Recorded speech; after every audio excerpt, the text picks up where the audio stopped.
Hello, everyone, and today I have James joining me once again.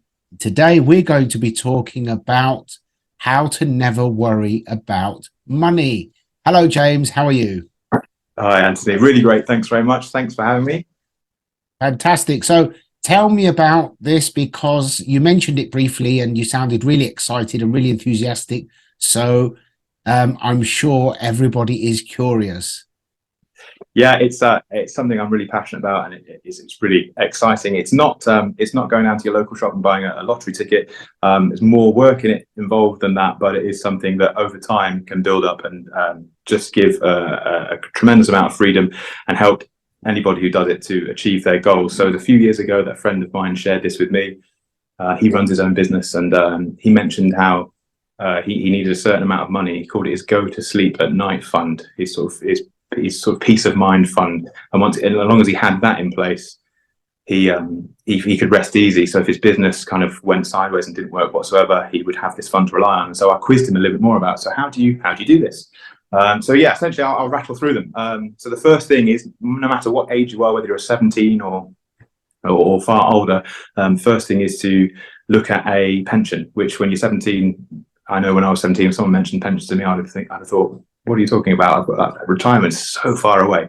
But the first pound you invest is the most valuable one because of compound interest. So the first one is to look at getting a pension fund in place and paying into it regularly, whether it's personal or a work-based one where your employer contributes a little bit more, but getting that in as early as you possibly can.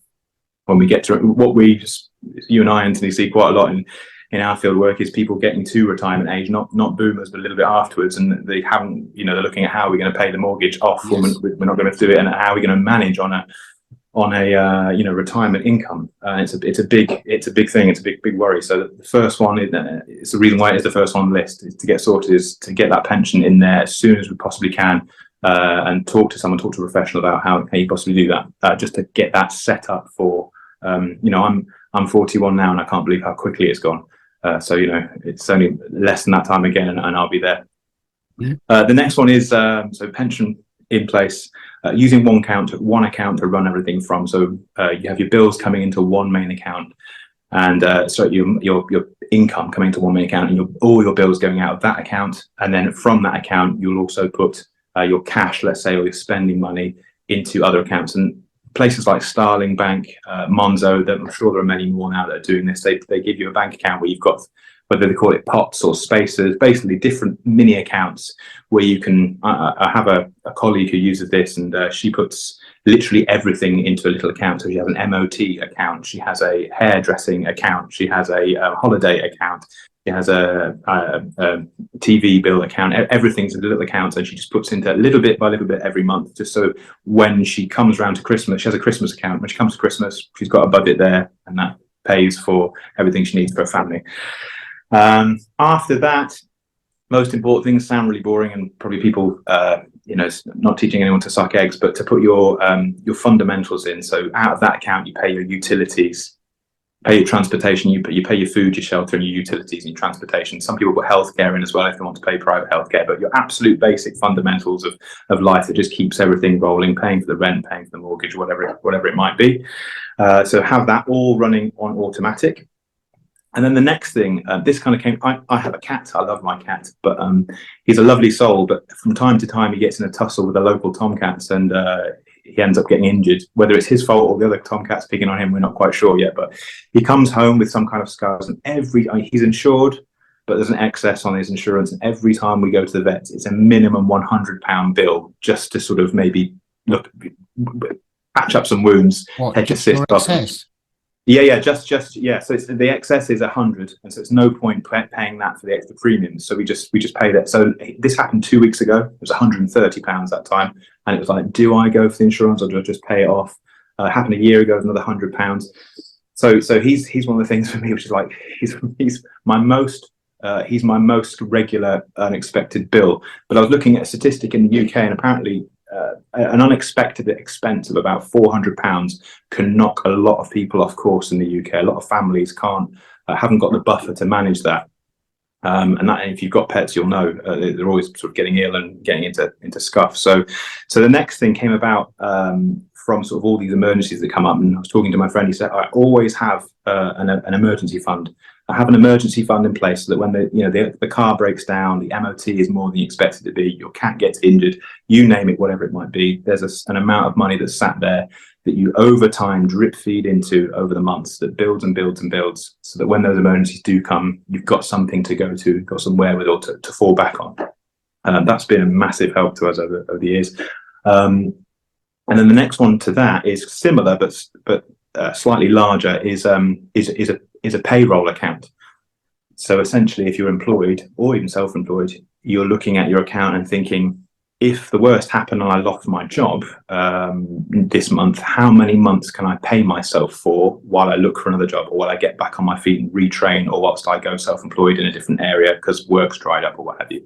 And so you can start with just 1 month's payroll, you can save towards that, and then try and gamify it and think, well, I'm going to try for 2 months payroll. And of course, the more that you build up in that account, the longer you can survive.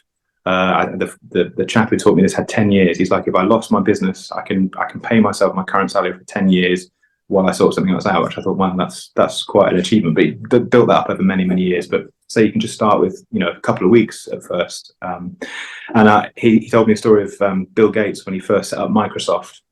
Was aware that the success they're having was fantastic, but it wasn't necessarily sure how long that was going to last for. And he had a lot of families that were, a lot of people working for him who had families.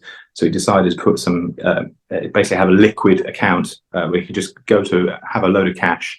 So he could pay for those families to continue to work for him, even if they didn't have profits coming in themselves. And that's where the idea came from. So that's your payroll account. And then on top of that, if you don't have debt, that's a whole different topic of conversation, because you've got good debt and bad debts. You can go for mortgages, which is good debt. But if you do have debt, it's alongside you having all these other funds is to have a debt fund where you pay that off systematically every month as well. And there's sort of two approaches you can go about to get that down. That's to either go for the highest APR and just hammer that debt until it disappears, which is going to take longer, or you can go for, if you've got numerous debts, you can go for the smallest sum and just go for that every month until that's paid off, which gives you a bit of drive and a bit of momentum to go for the bigger one. So you can look at it whichever way around. I personally go for the one with the biggest APR, because that's costing you the most, even though it might take longer. If you've got a £10,000 debt sitting there, but I just focus on that one and go at it month after month after month. And then coming into the last three, the first of those is to give, whatever it might be. And if it's not a monetary value that you can give, there's also time that you can give as well. And I was just sharing with Anthony, there's a story of a local group around our area who they go out and litter pick regularly in the worst weathers early in the morning. They just pick up litter and they get it off the side of the road, and the local council comes and collects it for free. And they do this out of their own time, out of their own pocket, just because they want the area that they live in, the community they live in, to look its best. And I just thought, what a fantastic thing to be able to do. So I always say to people, whenever you're thinking about giving, give something that's close to your heart. If you see a charity or a fund, or even if there's not something already going, make something up yourself and put some money or some time into that. But it goes a long way to not just improving your own sort of well-being, but also the lives of people in the community that live around you. So that's a really important one for me. Penultimate one is invest, and that can be a scary word for some people, but it's really great fun when you start to read into investments. And some people, it might only go as far as looking into ISAs and putting an ISA in place for their lifetime, or to pay for something for their children as they grow up, before they go to university, or before they buy their own house or buy a car or whatever. But it's putting some money into something that's going to have a bit of vehicle for getting a little bit of interest back on that. And the whole plethora of things you can do and read into getting into investment. But investing some of the money so it's paying you for, it's working hard for you. And the last one, after you've done all of those things, is what we call having a leak. We say everybody has to have a leak, which sounds kind of rude now I say it now recording, but what we mean by that is it's having an amount of income just for yourself, just for the things that bring you pure joy. And that could be absolutely anything, whether it's reading, consuming tons of information from books, or having a hobby like photography or archery, or you name it. It's putting an amount of money aside per month. You say, that's just for me, or that's just for us to enjoy our hobbies, just to switch off and rejuvenate, and get sort of like energy from doing those things. And yeah, I do stand by. If you follow those each steps through in order, they will mean that on any income, you never have to worry about money again, because you'll have an amount which is growing all the time, which can pay for things that anything that life has to throw at you. If you've got a goal in mind, you think, I want to get on a property ladder and buy my first house, this will allow you to get there. And as you start to write it down on a page in black and white, you can see how long it's going to get you there as well. And you might think, well, it's going to take me 3 years to save up a deposit for my house. I'm going to up that amount a bit and take a little bit out of the, this fund and get there a bit sooner. And it becomes quite a lot of fun over the time that you do it. I think managing money, or not having to worry about money, is not just money that you have coming in or the money that you have in the bank. It's also money that you borrow, which leads us on to what we'll cover in the future, which is your financial health check. Because in the modern day, your credit file is your best friend, or it could be, but it could also be your worst enemy, and it can really hinder you.